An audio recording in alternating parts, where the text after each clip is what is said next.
మాట్లాడే గురు? ఎవరు? అయ్యా నా పేరు జాన్ అండి. నేను వైజాగ్ నుండి కాల్ చేస్తున్నా గురు. చెప్పండి. అయ్యగారు ఏంటి లేదండి, మన అనీ జాక్సన్ గారిది ఆడియో బాగా 2 రాష్ట్రాల్లో బాగా వైరల్ వెళ్ళిపోతుందండి. సరే, నేను మీటింగ్ ఉన్నాను, మళ్ళీ మాట్లాడుతున్నాను. అలాగే అయ్యగారు, తర్వాత ఏమంటారండి? హలో సార్, జాన్ కోయ గారు. ఎవరండి? నేను యాక్టర్ రాజుని మాట్లాడుతున్నాను సార్. చెప్పండి. బాగున్నారా? చెప్పండి సార్. బాగున్నారా సార్ అంటున్నా. చెప్పండి. ఏం లేదు, అంటే కొన్ని సందేహాలు వచ్చి ఇప్పుడు ఏదైతే ఇప్పుడు సుప్రీంకోర్టు చెప్పిందో ఎవరైనా సరే క్రైస్తవులకు వెళ్తే వాళ్ళకి కుల ప్రకారంగా వచ్చేటువంటి రిజర్వేషన్లు వర్తించవని ఒక చారిత్రాత్మక తీర్పు ఇచ్చారు కాబట్టి దాని మీద మీ స్పందన ఏంటి అనేది తెలియజేయండి. అలాగే రెండో విషయం, నేను ఎప్పుడు అడుగుతూనే ఉన్నా, మనుషుల పాపాల కోసం చనిపోయినటువంటి అంశాలు ఒకసారి నాకు చూపించండి. ఆ వచనాలు కూడా అడుగుతా ఉన్నా చాలా మందికి, మిమ్మల్ని కూడా చాలా సార్లు అడిగా. ఈ రెండింటి మీద మీరు స్పందిస్తారని ఆశిస్తున్నా.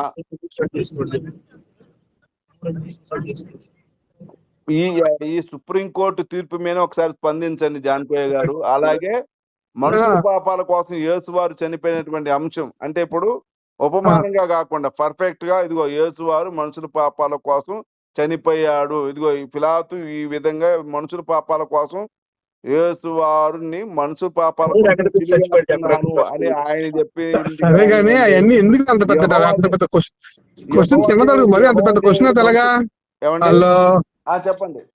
కాదు, ఇప్పుడు అది ఆ తీర్పు వచ్చింది కదా, అది తీర్పు పాతదే కదా, అది కొత్తదేం కాదు కదా. ఒక పని చేయ యాక్టర్ రాజు, ఆ తీర్పు ఏదైతే ఉందో. అనిల్ గారు బాగున్నారా?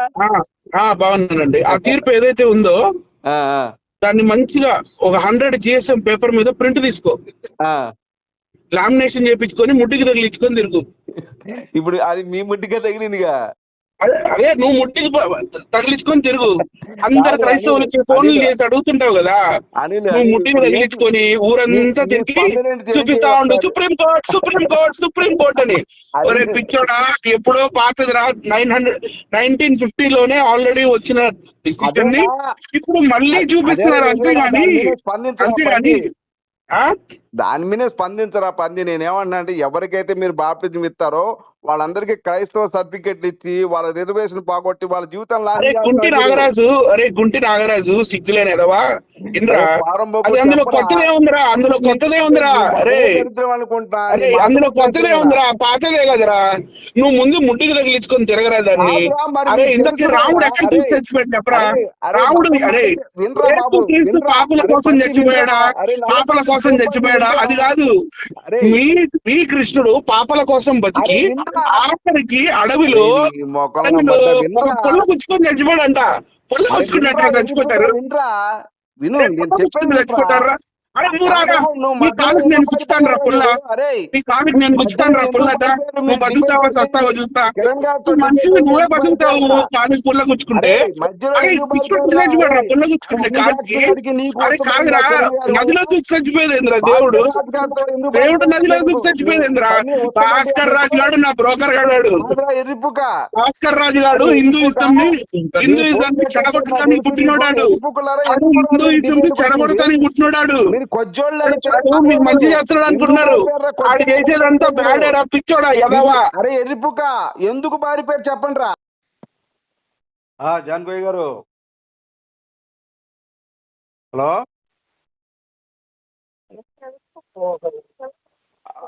జాన్ కోయ్ గారు, హలో, ఎవరు? నేను యాక్టర్ రాజుని. ఎందుకు సార్ అతను అలా బూతులు తిడతాడు? అవసరమా? మనం ఏదో మాట్లాడుకోవాలి కానీ ఎందుకు అలా తయారయ్యాడు? నా బూతే నా భవిష్యత్. నీ బూతులే నీ భవిష్యత్తు. నీ బూతులే నీ భవిష్యత్ అంటున్నా. సరే, ఇప్పుడు నేనేం అడుగుతా అంటే, ప్రశాంతంగా మొన్న జరిగినటువంటి డిబేట్ లో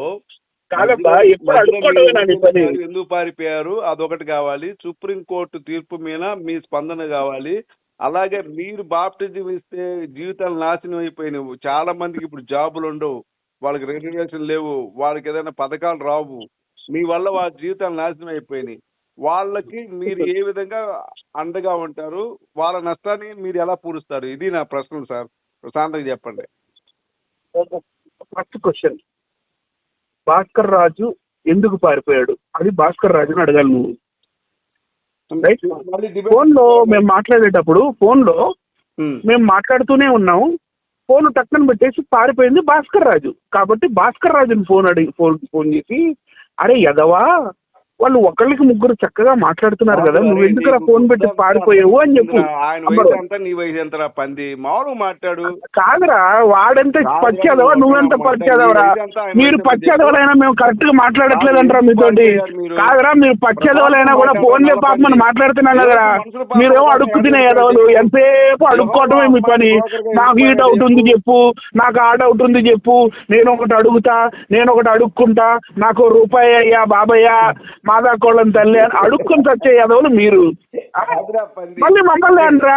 కాదురా, అరే అరే గుంటి, అరే నాకు కూడా నువ్వు అంటే మళ్ళీ ఇస్తావురా? అరే కాదురా, నీ గర్ల్ ఫ్రెండ్ స్వాతిరెడ్డికి ఎయిడ్స్ వచ్చిందంటగా నీతో పాటు తిరిగినందుకు.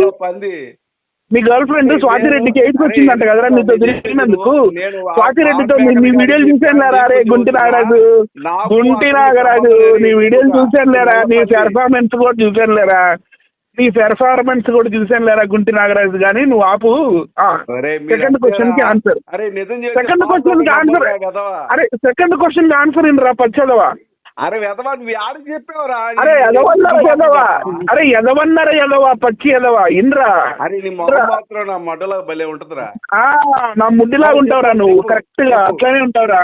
చెప్పు, అట్లనే ఉంటావురా. చెప్పరా ఎదవా. హలో, పెట్టేస్తారు. హలో, ఫోన్ పెట్టేటి సభా మర్యాద, మాట్లాడుతున్నప్పుడు మాట్లాడాలి. ఫోన్ ఎందుకు పెట్టేస్తారు మీరు? మాట్లాడండి, మీరు ఎక్స్పోర్ట్ లో ఉన్నారే. సరే, ఫోను మాట్లాడండి, బూతులు మాట్లాడకుండా సరదాగా హ్యాపీగా. మన ఫ్రెండ్స్ కదా భయ్, ఎందుకు భయ్ మన మధ్య కొట్లాట్లు? పారిపోయి అంటావు, అదే కదా పాయింట్. భాస్కర్ రాజు, కిరణ్ కుమార్, కిరణ్ రన్నింగ్ రేస్ పెట్టుకుంటే పారిపోయారా?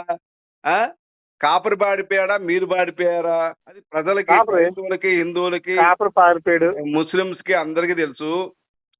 మళ్ళీ మీకు ఏమన్నా పారిపోయాడు, భాస్కర్ రాజు పారిపోయాడు, కిరణ్ పారిపోయాడు. నాతో మీరు డిబేట్ చేస్తారంటే, నాతో డిబేట్ చేసే దమ్ము డిబేట్ చేస్తానంటే నేను ఎప్పుడైనా నేను రెడీ.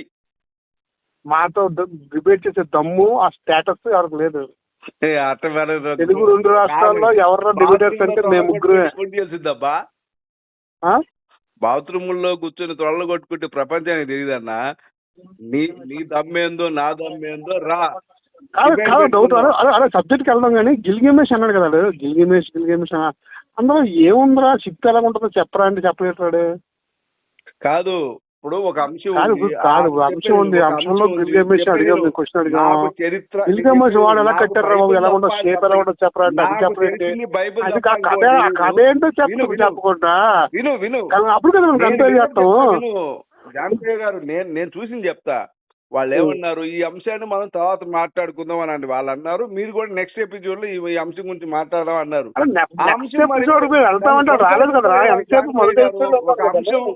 ఒక అంశం రాలేదు కాకుండా అసంపూర్ణంగా ఉన్నప్పుడు ఆ అంశాన్ని కొనసాగించి అది పూర్తయినాక మళ్ళీ ముందుకెళ్ళాలి. ఏమైనా సరే ఈ డిబేట్ వల్ల మంచి ఇది వచ్చింది లేదా, జనాల్లోకి వెళ్ళిపోయిందిలే. అదే మీరు చిత్తుగా ఓడిపోయిన అందరికీ తెలిసిపోయింది. అట్లా అడ్డుపోతే బతకలేమలే జానకయ్య గారు. మనం కాదు మొత్తం సర్వనాశనం అయిపోయిందని అర్థమైంది దానికి. అది క్రైస్తవుని సర్వనాశనం అయిందని మేము అనుకుంటున్నాం. నేనేమంటానంటే, బైబిల్ ఎందుకు వస్తారు మీరు?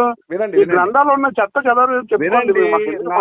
ఒకటే, ఈ సుప్రీం మీ గ్రంథాల్లో ఉన్న విషయాలు చెప్పండి, మా జోలికి ఎందుకు వస్తారు మీరు? జానకయ్య గారు, సుప్రీం కోర్టు మీద ఆ తీర్పు మీద మీ స్పందన తెలియజేయండి. మీ మాటలు నమ్మి మేము సుప్రీం కోర్టు ని గౌరవిస్తాం. ఫస్ట్ పాయింట్, సుప్రీం కోర్టు ని మేము క్రైస్తవులు ప్రతి ఒక్కరు సుప్రీం కోర్టు ని గౌరవిస్తాడు. అది ఫస్ట్ పాయింట్. గౌరవించినప్పుడు మేము గౌరవిస్తాం. మేము దేశాన్ని ప్రేమించే వారము. మేము దేశాన్ని ప్రేమించే వారము. దేశాన్ని ప్రేమించే మేము లాని గౌరవిస్తాము. ఓకే. ఇప్పుడు మీరు మేము సుప్రీం కోర్టు చెప్పింది మేము వింటాం. వినండి. మీలా కాదు, మీలా తిరగబడం, మీలా తిరగబడ్డం. రాధా మనోహర్ దాస్ లాగా ఎగరం, మీకు రాధా మనోహర్ దాస్ లాగా సుప్రీం కోర్టుని తిట్టాం. జాన్కోయ్ గారు, మీకు సర్టిఫికెట్ ఉందా? మీకు క్రైస్తవ సర్టిఫికెట్ ఉందా? నాకుంది. ఓకే, మీకుంది. Very good sir. మిమ్మల్ని పేరుతో సహా ఉంది. దమ్మున్న మగాడు ఎవరైనా ఎక్కడికి వచ్చి చెప్పండి, చెప్తాను తొడగొట్టి. మరి నా పేరు జాన్కోయ్ అని క్లియర్ గా సర్టిఫికెట్ మీద, 10th సర్టిఫికెట్ మీద, ఇంటర్ సర్టిఫికెట్ మీద, డిగ్రీ సర్టిఫికెట్ మీద, అన్ని సర్టిఫికెట్స్ మీద ఉంది. క్రైస్తవుడైన ఉందా? క్రిస్టియన్ అని ఉంది. ఇండియన్ క్రిస్టియన్ అని ఉంది. నిజంగా జాన్కోయ్ గారు మిమ్మల్ని మెచ్చుకుంటున్నా. నాకు డౌట్. అరే మేము ఒక రెడ్డి కాస్ట్ లో పుట్టాను రా. విను విను. సరే సరే సరే, ఓకే ఓకే ఓకే, అర్థమైంది. నేను నాది నేను అడుగుతాను. సరే సరే సరే సరే, నేను అడుగుతాను రా. రికార్డ్ చేస్తున్నాను, బాగా రికార్డ్ చేసుకో. విను విను, నువ్వు రికార్డ్ చేస్తున్నావు కనుక నువ్వు విను, నేను చెప్పిన విను. ఇప్పుడు నేను క్రిస్టియన్ రా, ఓకేనా? నేను క్రిస్టియన్ అయి ఉన్నాను. క్రిస్టియన్ అయితే మా caste Reddy, forward caste. Okay, ఇప్పుడు నాకు బీసీసీ ఎందుకు ఇవ్వరు అది చెప్పు. అరే మరి నాకు అర్థం కాదు, ఇంత తిక్కల్లో ఎట్ట పుట్టారా? కాదురా, ఇప్పుడు బీసీసీ ఎస్సీ వర్గానికి ఎందుకు ఇస్తున్నారు? నాకు ఎందుకు ఇవ్వట్లేదురా? అది చెప్పండి రా బాబు. మారినా రెడ్లు మతం మారినా, నాయుళ్ళు మతం మారినా వాళ్ళకి పోయేది ఏమి లేదు, వాళ్ళకి ఏమి లేదు రిజర్వేషన్. అదే మాకు బీసీసీ ఎందుకు ఇవ్వట్లేదు నాకు అర్థం అవ్వలేదు. వాళ్ళకి ఎందుకు ఇవ్వలేదు? మేము బీసీలు, మాకు పోతుంది రిజర్వేషన్. మీకేం పోయింది? మీకు ఏ మతంలో ఉన్నా మీకు రిజర్వేషన్ లేవు. మాకు బీసీసీ ఇచ్చేచ్చు కదా, పని అయిపోద్ది అన్నాను. బీసీసీ ఇప్పుడు బీసీసీ అంటే మన రిజర్వేషన్ కోటకి వస్తావు కదా నువ్వు. పై నుంచి కింద కాడికి వస్తావురా నాయన, కింద నుంచి పైకి పోతాం గానీ. ఆ చర్చిలో వాళ్ళకి దండం పెట్టాలరా అయ్యా గొర్రెలు. ఏంటంటే అందుకే ఏంటంటే మా క్యాస్ట్ లో ఉన్న వాళ్ళందరూ చాలా దగ్గర 1000 మందిని నేను మార్చాను. 1000 మంది క్రైస్తవులు ఉన్నారు, రెడ్డిస్. మా చర్చిలో అందరూ రెడ్డిస్. అమాయకులని నాకు అర్థం. ఫార్వర్డ్ కాస్ట్ లో వచ్చే వాళ్ళు అందరూ మారుతున్నారు. ఇప్పుడు అందరూ బయటకు వచ్చేస్తున్నారు. అందరూ హిందూ మతాన్ని వదిలేసి క్రిస్టియన్కి వస్తున్నారు. వాళ్ళందరికీ క్రైస్తవ సర్టిఫికేట్. జాన్కోయ్ గారు ఎందుకు పెట్టారు? నేను బయట ఉన్నాను, నేను చాలా బిజీగా ఉన్నాను. మళ్ళీ తర్వాత ఫోన్ చేయండి. సాయంకాలం ఫోన్ చేయి, సాయంకాలం 6 గంటలకు ఫోన్ చేయి, చక్కగా మాట్లాడుకుందాం. ఓకే, 6 గంటలకి మాట మీద నిలబడండి. ఓకే, మాట మీద నిలబడతాను నేను. రాజు చెప్పండి. రాజు చెప్పండి. అనిల్ గారు చెప్పండి. ఏంది ఈ మధ్య నాకు ఫోన్ చేయట్లేదు? అలిగేవైంది నా మీద? నేను ఎందుకు అలుగుతా? ఇప్పుడు చేయనా నీకు ఫోను? నేను కారు నడుపుతున్నాను, నా పక్కన జాన్కోయ్ గారు ఉన్నారు. నేనేమంటానంటే, నేను ఎప్పుడు ఒకటే మాట చెబుతా, మనం ఏ మతమైనా ఒక దేశస్తులు కాదు actor Raju. I love you అన్నమాట. అందుకనే నేను ఊరికి ఏదో అలా సరదాగా మాట్లాడుతుంటాను, కోప్పడమాక. ఇప్పుడు నేను సరదాగానే మాట్లాడతాను ఎప్పుడు. నేను సరదాగానే కాబట్టి వెంటనే కోప్పడబాక. కోప్పడి ఏదేదో అమ్మని వాళ్ళని వీళ్ళని తిట్టబాక, తప్పు. అరే ఇప్పుడు నువ్వు నీ రికార్డు విను. లేదు నా జీవితంలో నేను ఎప్పుడైనా నీ అమ్మ నీ అక్క అన్నావులే రాజు అన్నావులే కానీ కాదు, నువ్వు నన్నే అన్నావు కానీ నేను క్షమిస్తాను. నువ్వు అనుకున్నా నేను ఎప్పుడు అమ్మని తిట్టనులే రాజు. నేను రికార్డ్ చేయట్లేదు రాజు, విను. కావాలంటే నువ్వు యూట్యూబ్ లో పెట్టు, యాక్టర్ రాజు బూతులు మాట్లాడతాడా అని ఒక పెట్టు. నాగరాజు ఒక్క నిమిషం ఉండయో, నాగరాజు ఒక్క నిమిషం ఉండు, ఒక్క నిమిషం. ఇదో నేనైతే అమ్మని అవి ఇవి ఇట్లాంటి బూతులు ఎత్తి, నేను ఊరికే ఏదో నేనేదో పంది కుక్క గాడిది విను అబ్బా, నేనేదో పంది కుక్క గాడిది అది ఇది లేకపోతే ముడ్డి వగర ఇలాంటి అంటాను, తప్పకుండా అంట. అంతేగాని నేను నువ్వు నన్ను మా అమ్మని కూడా 2-3 సార్లు తిట్టావు. లేదు నా దగ్గర రికార్డు ఉందిలే గాని. అయితే వినబ్బా, నువ్వు ఇగో వినకపోతే ఇంక నీ ఫ్రెండ్షిప్ కట్ అంతే, ఇంకా బొంగమూతి పెట్టేస్తా. నువ్వు అంటే నువ్వు క్షమాపణ చెప్పు. నేను నిన్ను క్షమించేశానబ్బా. నువ్వు నాకు క్షమాపణ చెప్పే అవసరం లేదబ్బా. క్షమిస్తావు చెప్పు, నేను ఎప్పుడు బూతులు మాట్లాడను. సరే వాట్ ఎవర్. అయితే అయిపోయింది. ఏమన్నా ఫోన్ చేస్తే మేము సరదాగా మాట్లాడు, సరదాగా చెప్పు. అంతేగాని ముందే తమ్నైల్ ఒకటి తయారు చేసుకొని ఇదిగో AKWC అనిల్ కుమార్ అని చెప్పి ఇట్లా ఫోన్ చేయబాక. నేను అసలు అర్థమైందా? నేను నేను నేను ఒక thumbnail ప్రశ్నకే నేను ఫోన్ చేసింది. ముందే thumbnail తయారు చేసుకొని లేదు వీళ్ళతో ఏదో మాట్లాడదామని అట్లా ఏం లేదులే కానీ సరే మాట్లాడడం వల్ల సమాజానికి ఉపయోగం ఉందా లేదా చెప్పు. సమాజానికి ఉపయోగం ఉందంటే కొనసాగిద్దాం. నేను నీకు సమాధానం చెప్తాను కానీ రాజు, ట్రాఫిక్ సిగ్నల్ వస్తుంది ముందు, నేను కారు నడుపుతున్నా కదా, నేను మళ్ళీ మాట్లాడతానులే. సరే, వెరీ గుడ్, మళ్ళీ మాట్లాడదాం మనం. Right, bye bye bye bye bye, love you, bye.